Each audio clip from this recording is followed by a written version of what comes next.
आनंद मासिक पत्रिका अंक 1 प्रतिलेखन संख्या 7 एवं 8 गति 85 शब्द प्रति मिनट। महोदय, हर युग का एक मुख्य स्वर होता है। आधुनिक युग में विज्ञान और प्रौद्योगिकी का स्वर सबसे मुखर है।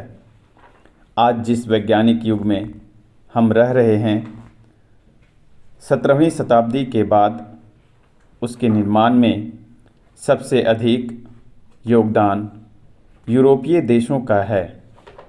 यह बात अलग है कि इससे अधिक पहले भारत, चीन और अरब आदि एशियाई देशों ने विज्ञान के क्षेत्र में अनेक उपलब्धियां प्राप्त की थी और यूरोप के देश इन उपलब्धियों से लगातार लाभ उठाते रहे हैं।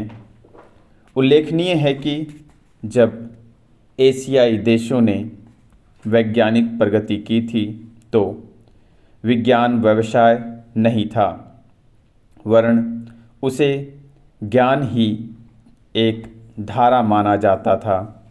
लेकिन आधुनिक युग में विज्ञान हमारे जीवन का अभिन्न अंग बन गया है और कोई भी देश विज्ञान और प्रौद्योगिकी की प्रगति के बिना आगे नहीं बढ़ सकता। स्वतंत्रता से पूर्व ब्रिटिश शासनकाल में अंग्रेजी न केवल शासन की भाषा थी, बल्कि ज्ञान विज्ञान की व शिक्षित व संपन्न समाज की भी भाषा थी। लेकिन यही वह समय था जब अनेक संतों, सुधारकों, मनीषियों और नेताओं ने अपने विचारों के प्रचार व प्रसार के लिए हिंदी को माध्यम बनाया। अपनी दूरदर्शिता के कारण उन्होंने ऐसी भाषा को अपनी भावधारा के प्रचार का साधन बनाया जो सारे देश में बोली और समझी जाती थी। उल्लेखनीय है कि हिंदी को देश की संपर्क भाषा और ज्ञान विज्ञान की भाषा के रूप में अपनाने का समर्थन करने वालों में अधिकांश अहिंदी भाषी थे। स्वतंत्रता संग्राम की इसी पृष्ठभूमि में भारत के स्वतंत्र होते ही भाषा के प्रश्न पर नए सिरे से विचार हुआ और हमारे राष्ट्र निर्माताओं ने बड़ी सूझबूझ के साथ संविधान में देश की 15 भाषाओं को शामिल किया और हिंदी को केंद्र की राजभाषा के रूप में स्वीकार किया। इससे स्पष्ट है कि देश का शासन देश की भाषाओं में ही चलाए जाने के संबंध में नीति निर्धारित कर दी गई। भारत एक विशाल देश है जहां अनेक भाषाएं और बोलियां बोलने वाले लोग रहते हैं। विभिन्न धर्मों, संस्कृतियों और विश्वासों के लोग यहाँ सदा से मिलजुल कर रहते हैं। आए और सदियों से हमारी यह मिलीजुली संस्कृति इस देश को एक सूत्र में बांधे हुए है। इसी एकता को मजबूत करने के लिए और इस महान संस्कृति की विरासत को बनाए रखने के लिए ही संविधान में सभी भारतीय भाषाओं के विकास पर जोर दिया गया है। महोदय, शिक्षा आयोग ने अपनी रिपोर्ट में स्पष्ट रूप से कहा है कि क्षेत्रीय भाषाओं को उच्च शिक्षा का माध्यम बनाया जाए।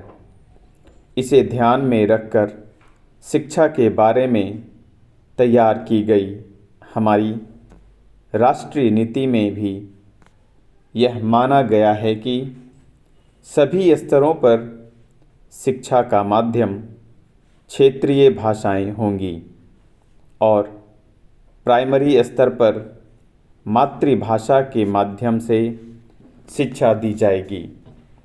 हमारे देश की सभी भाषाएं बहुत समृद्ध है, किंतु हिंदी को संविधान केंद्र की राजभाषा का स्थान दिया गया है। इसका कारण यह नहीं है कि यह भाषा इन सभी भाषाओं में प्राचीन या समृद्ध है, बल्कि ऐसा इसलिए किया गया क्योंकि यह देश के अधिकांश हिस्सों में बोली और समझी जाती है। हमारे देश के लगभग सभी राज्यों में इसके बोलने और समझने वाले लोग मिलते हैं। यह देश के विभिन्न हिस्सों को जोड़ने वाली भाषा है और इसी रूप में इसका विकास करना आवश्यक है। इस समय दुनिया के 30 देशों के 108 विश्वविद्यालयों में हिंदी की पढ़ाई का भी प्रबंध है और भारत के 63 विश्वविद्यालयों में भारतीय भाषाओं को उच्च शिक्षा की परीक्षाओं का माध्यम बना दिया गया है। जैसा कि आरंभ में ही कहा गया है, विज्ञान के क्षेत्र में संसार के सभी देश बड़ी तेज़ी से प्रगति कर रहे हैं। इसलिए यह आवश्यक है कि हमारा देश भी विज्ञान और प्रौद्योगिकी की दौड़ में पीछे ना रहे। आज के वैज्ञानिक युग में प्रतिदिन नए आविष्कार और नई नई खोजें हो रही हैं। इनकी जानकारी का साधन मुख्य रूप से हमारा वैज्ञानिक साहित्य ही है, अतः उनका स्तर ऊंचा उठाना और उनको जन समुदाय की पहुंच के भीतर लाना बहुत आवश्यक है, जिससे कि आम आदमी को यह साहित्य उपलब्ध हो सके। जहाँ तक हमारे देश के विज्ञान व प्रौद्योगिकी शिक्षण संस्थाओं में हिंदी को माध्यम के रूप में अपनाने का प्रश्न है, इस संदर्भ में हमारे पास 2 मॉडल हैं।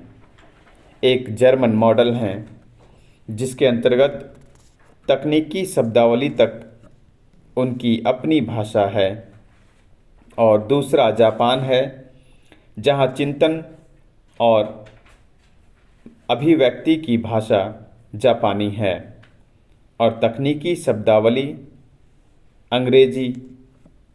हमें अपने देश में विज्ञान और प्रौद्योगिकी का शिक्षण हिंदी में देने के लिए सबसे पहले वैज्ञानिक तथा तकनीकी साहित्य हिंदी में उपलब्ध करना होगा।